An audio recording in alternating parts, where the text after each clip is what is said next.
ดูนกเนี่ยพักษาเดี๋ยวมาอยู่พักษามื้อนี้เป็นมื้อตักบาตรเนาะมื้อนี้ตักบาตรสังฆทานวันที่24หรือว่า24เนาะอันนี้ทางเข้าเฮือนบนเฮือนบุญตักบาตรคืนนี้แหละแม่นทำบุญเนาะงานตักบาตรอยู่ที่บ้านเรางัวที่ว่าเสียชีวิตเกิดอุบัติเหตุยังเริ่มกะเกี่ยมนะว่าเนี่ยพ่อมาองค์เดียวมีจักบาทมาเบิ่งมีจักบาทมาเนี่ยประมาณ3 บาทพี่น้องเนาะทำบุญตักบาทเลยถือว่าเฮ็ดบุญน้ำส่งก็แม่นถือว่าตักบาทเนาะ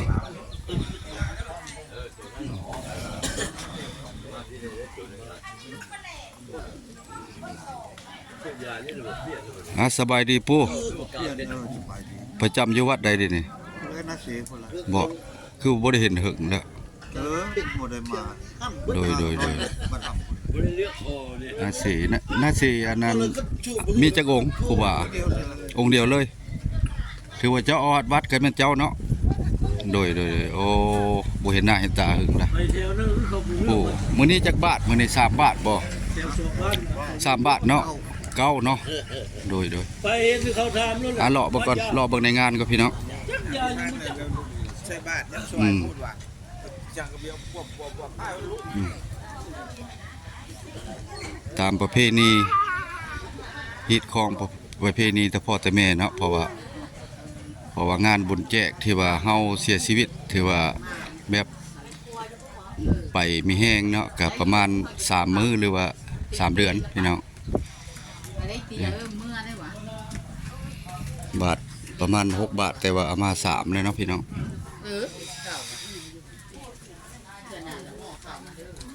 พาพี่พาน้องเลาะเบิ่งไทยทางระเบียบแม่ครัว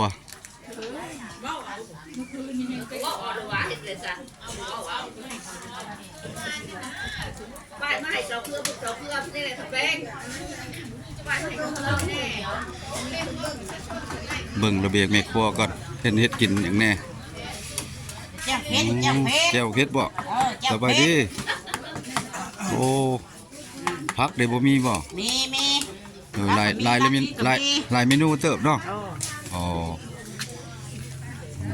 เพิ่นแฟกครั้งแน่ได้พี่น้องถ้าว่าจักบาทสังฆทานแล้วก็แม่นรับประทานอาหารเที่ยงเนาะแขกมาหลายว่านนี้ก็เป็นที่ว่าครูบาเดินบิณฑบาตเนาะมาเป็นงานแรกในบ้านละงัวเฮาพี่น้องอันนี้คือระเบียบแม่ครัวก็สิบ่ให้ท่านผู้ชมเห็นหลายเนาะเพราะว่ามันเป็นการบ่งามเนาะเพราะว่ามันยังบ่ได้อนามัย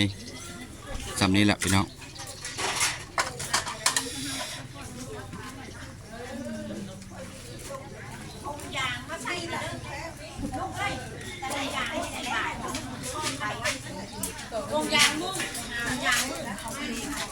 อันนี้สิเป็นแม่ครัวไม่ออกเพิ่นจัดเป็นข้าวปุ้นข้าวปาดพี่น้องตามประเพณีสบายดี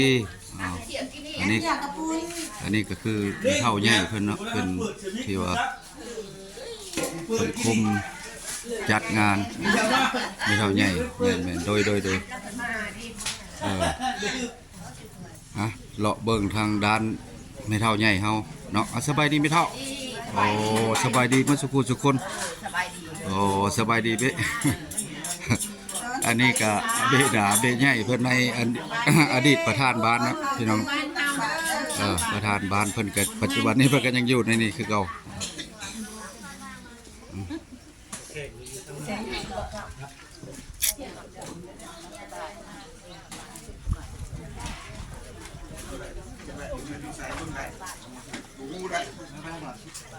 6 บาทบ่6 บาทบ่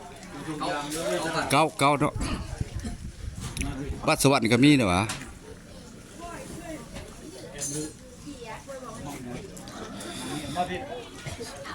สบายดีพ่ออ๋อใหญ่พาพี่พาน้องเลาะบ้าง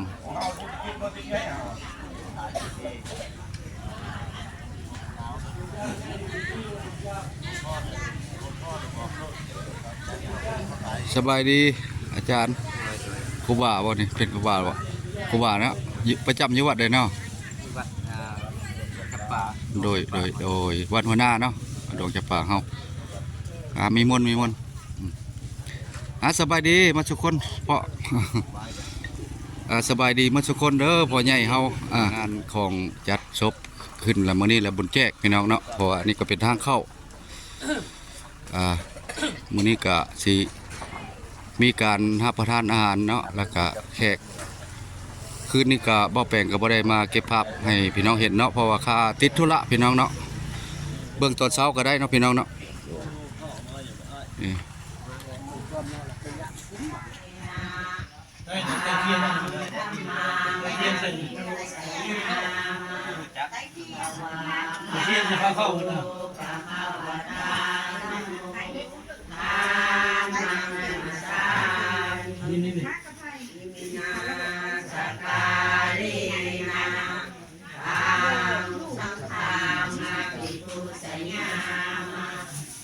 ปฏิปันโนภะคะวะโตสาวกสังโฆสั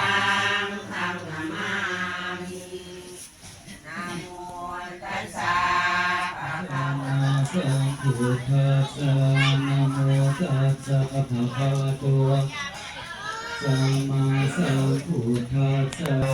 เนธัมมังอายุวัตนังเตสิวิธัมมังอายุวัตนังเตสิวิธังยาวติภา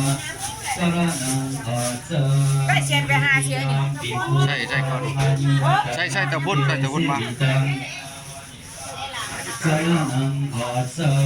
มิทุติยมปิธัมมังอายุมิทุติยมปิสังฆังอายุวัตนังเตสติยมปิพุทธังอายุวัตนังเตสิวิตังยาวติภาสรนังคัสสะมิตติยมปิธัมมังอายุวัตนังเตสิวิตังยาวติภาสรนังคัสสะมิตติยมปิสังฆังอายุวัตนังเตสิวิตังยาวติภาสรนังคัสสะสุเตสยมังคามินายาติลิงทัสวะยัง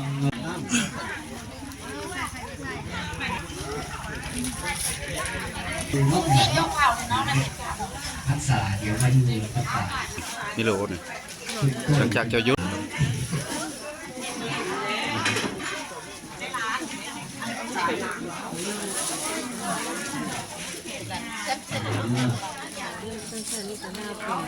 ทีมงานเฮาไปใส่เลยเนาะมาเบิ่งซะเดี๋ยวเด้ออันพระเจ้าเป็นที่พึ่งอันพระเข้าได้ขอจงสำเร็จตุอนาคติกาเลกัสมุลลาหูศีลทานังปรมังสุขัง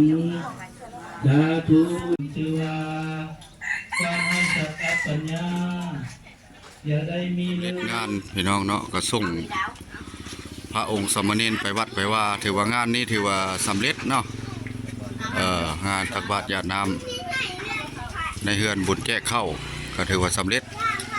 คลิปนี้ก็สิได้ขออำลาพระเจ้าทั้งพี่ทั้งน้องทั้งพ่อทั้งแม่เนาะหมดสุขุสุคนทางต่างประเทศหรือว่าทีมงานเฮาภาคเขาเป็นกำลังใจในเด้อพี่น้องทั้งซ่องบ่อแปลงบรรณาถือว่างานนี้ก็สำเร็จสมบูรณ์แบบเนาะแก้มทางเลยพี่น้องไปก่อนเด้อพี่น้องเฮาขอบุญขอบคุณหลายๆที่ว่าเข้ามาชมคลิปเนาะ